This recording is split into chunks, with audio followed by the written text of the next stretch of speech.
Dans cette capsule vidéo, nous allons présenter l'utilisation des débuggers. Pour pouvoir débugger, il faut tout d'abord inclure des informations de débugage dans les fichiers objets.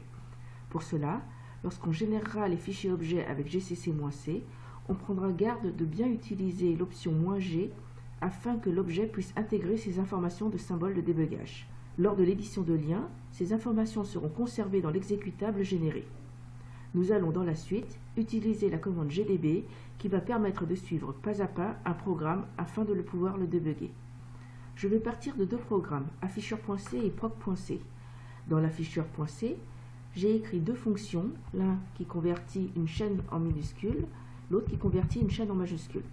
Dans proc.c, il y a simplement une fonction principale qui initialise une chaîne de caractères chaîne initiale à la chaîne petit a grand A. Elle définit un pointeur de caractère chaîne transformée qui appelle en majuscule pour retourner la chaîne initiale en majuscule que je pointe avec chaîne transformée et que j'affiche ensuite avec printf. Ensuite, je fais la même chose avec la fonction en minuscule qui cette fois retourne la chaîne initiale écrite en minuscule et que je pointe avec chaîne transformée que j'affiche encore avec printf.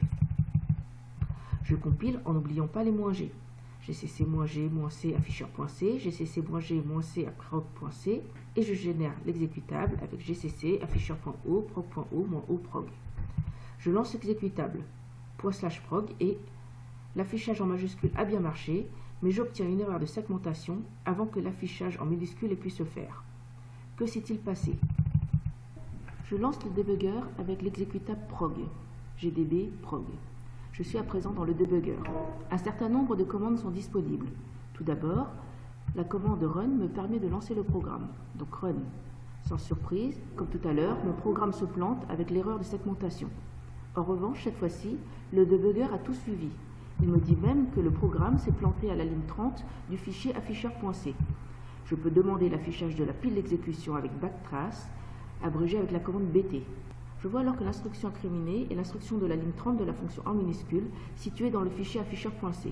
Cette fonction a été appelée par la fonction main lors de l'instruction de la ligne 13 du fichier proc.c qui est fautive. Bien, quittons gdb avec quit et regardons un peu nos programmes. La fonction en majuscule et en minuscule se ressemble un peu. Peut-être devrons-nous voir comment se comporte l'exécution de la fonction en majuscule avant. Plaçons un point d'arrêt à la ligne 11 du fichier afficheur.c.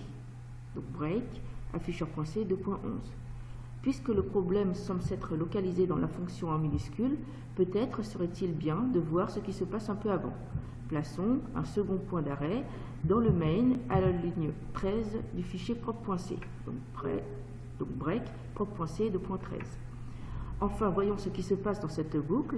Mettons un point d'arrêt à la ligne 30 du fichier afficheur.c. Break, afficheur.c 2.30. Et maintenant, lançons le programme. Je tape run. Le programme s'exécute et s'arrête au premier point d'arrêt afficheur.c à la ligne 11. Attention, je m'arrête avant l'exécution de l'instruction mise dans le point d'arrêt. C'est-à-dire que pour l'instant, je ne suis pas encore rentré dans ce for. Alors voyons ce qu'il y a dans la chaîne. Je peux taper print chaîne pour voir son contenu. Alors ça a l'air bien. Petit a grand A, je passe à l'instruction suivante, je tape next. Je suis désormais à la ligne 12. Voyons le contenu de PTR et PTR2 pour voir comment ils ont été initialisés dans le for. Alors print PTR, ça pointe bien vers la chaîne. Print étoile PTR et son contenu courant est bien petit a. Print PTR2, ça pointe bien vers la chaîne 2. Et print étoile PTR2, bon, pour l'instant il n'y a pas encore grand chose, ce qui est normal. Normalement, comme étoile PTR vaut A, je devrais rentrer dans ce if. Vérifions, next. Je suis bien à la ligne 13, qui est bien à l'intérieur de ce if, ce qui prouve bien que je suis rentré dans ce bloc correspondant à la condition du if. Alors si je n'avais pas mon éditeur de texte à côté, en tapant liste, je vois où se situe cette ligne dans mon programme. Bon, tout a l'air normal, je ne vais pas m'attarder dans cette fonction. Continuons l'exécution du programme normalement jusqu'au prochain point d'arrêt. Alors je tape continue. J'arrive au deuxième point d'arrêt, ligne 13 de proc.c. Alors avant de rentrer dans la fonction, voyons ce que vaut chaîne initiale. Print chaîne initiale, ça va, elle vaut toujours bien petit a grand A. Avançons d'une instruction. Alors, il faut bien faire la différence entre next et step. Si je tape next, le pas suivant est l'instruction suivante du fichier courant, c'est-à-dire cette ligne 14 dans proc.c. L'exécution sera bien rentrée dans la fonction en minuscule, mais c'est simplement que pour les débuggeurs, le prochain point d'arrêt de débugage sera cette ligne 14. Si nous voulons suivre l'exécution pas à pas en rentrant dans la fonction appelée, on utilise step au lieu de next. Donc step.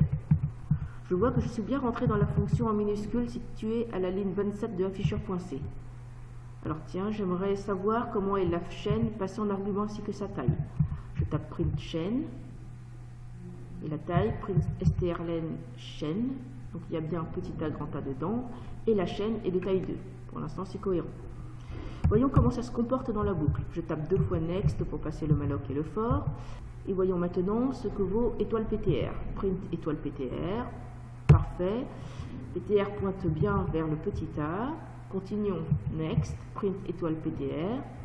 Bon, je ne veux pas taper print étoile PTR à chaque fois. Ce que je veux, en fait, c'est surveiller l'évolution de la valeur étoile PTR au fur et à mesure. Je vais utiliser la commande watch qui m'affichera la valeur de étoile PTR à chaque fois qu'il sera modifié. Je tape pour cela watch étoile PTR. Alors, je continue ensuite mon programme pas à pas. Next. Alors, comme la commande next est souvent utilisée, je peux utiliser plutôt l'abréviation N. Tiens, GDB me signale que étoile PTR est passé de petit A à grand A. C'est normal, on a rebouclé et incrémenté PTR. Alors, tiens, GDB me signale que étoile PTR est passé du caractère grand A au caractère 0.